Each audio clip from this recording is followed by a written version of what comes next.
Hello and welcome to the Game Lore Archives. We'll be looking at the Yokundans and how they became the Redguard that we know today. The Redguards come from a set of islands to the west of Tamriel called Yokuda.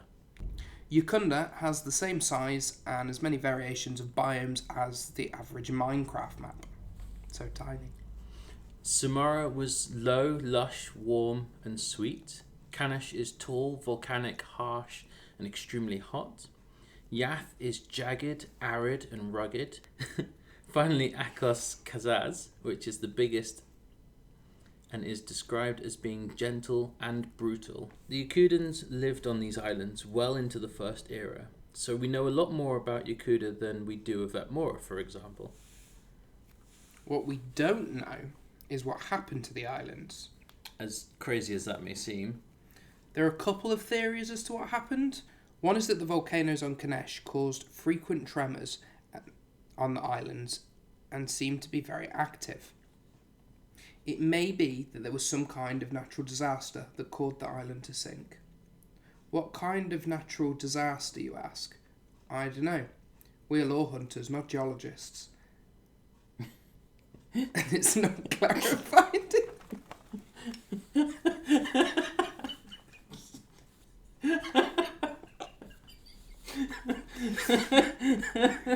I'll say that a bit.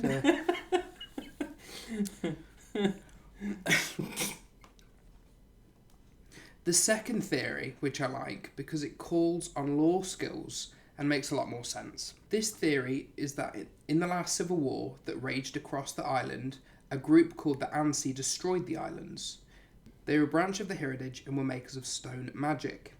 They threw a temper tantrum and landed upon the idea that if they couldn't have the island for them, then no one could have the island, and they sank the island with their magic. The surviving Yokudans sailed east to an area in Tamriel called Volanfell. This is the Dwemer name for the area, soon to be called Hammerfell. Most of the fleeing Yokudans stayed on an island called Nirn. From here, they launched a warrior wave to the mainland Tamriel to take some land so they could move to. This warrior wave was called the Redguard, which is why they're called the Redguards. It's a bastardization of their original name.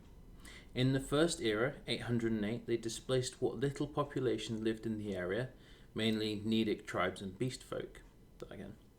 At first, the Redguard did not accept local customs and cultures, but as with all things, a common enemy brought two races together. The Bretons from High Rock and the Redguards started the siege of Orsinium in First Era 950, and as a result of their victory, they did begin to trade.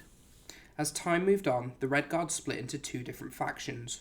One was called the Forebearers, who wanted to further incorporate Tamrielic culture into their own. Then there were the Crowns, who wanted to continue to uphold their traditional culture and continue to follow the rules of the Na Tomba. They were a council of kings who had made great advances in metallurgy, agriculture and shipbuilding. They followed the last High King, Thesard II, who died when the Forebearers overran Sentinel. His son, Crown Prince Shator, sailed to Stros Makar to avenge his father. This resulted in one of the bloodiest massacres in Tamrielic history.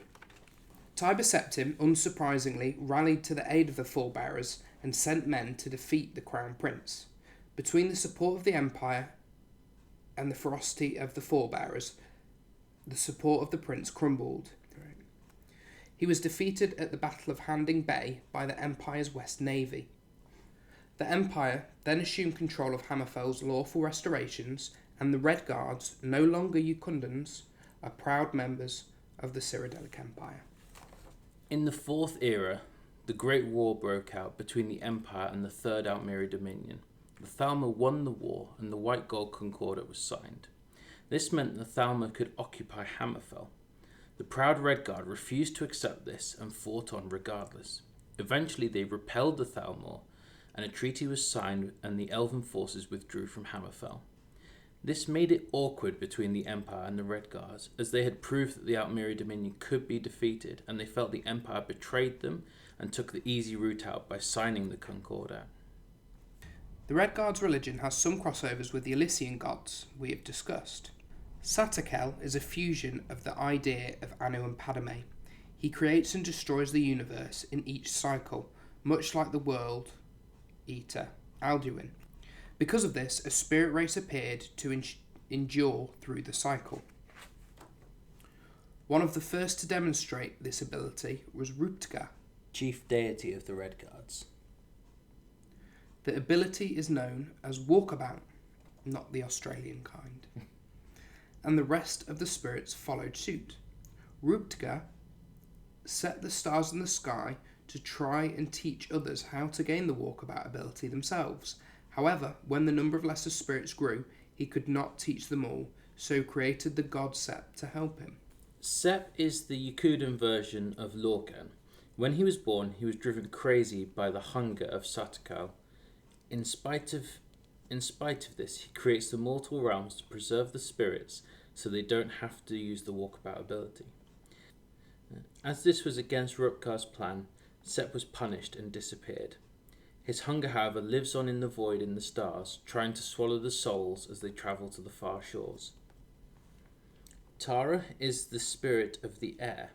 She is the one who actually led them to the island of Herne after Yokuda was destroyed, and because of this she has become one and the same as Kinnereth. There are still shrines all around the ports attended by sailors. There are many more Yokundan gods, but the last one we will mention is Morwath. She is the fertility goddess. I am not mentioning her for the reasons you think, but because she is always depicted as having 4 arms so she can grab more husbands. That's a lady who just does not care. While talking about the Redguard religion, it would not be inappropriate to talk about their swords. Granted, they do not see the sword as a god, but spiritually, it is arguably the most important part of the Redguard culture. Swordplay is taught to all Redguards. It is seen as an extension of their very being, and they are some of the most pure swordsmen in Tamriel. They don't believe in magic or even enchanted blades. Their obsession for sword fighting is embodied as the book called the Book of Circles. This was written by Franda Hunding, one of the Yokunda spiritual leaders.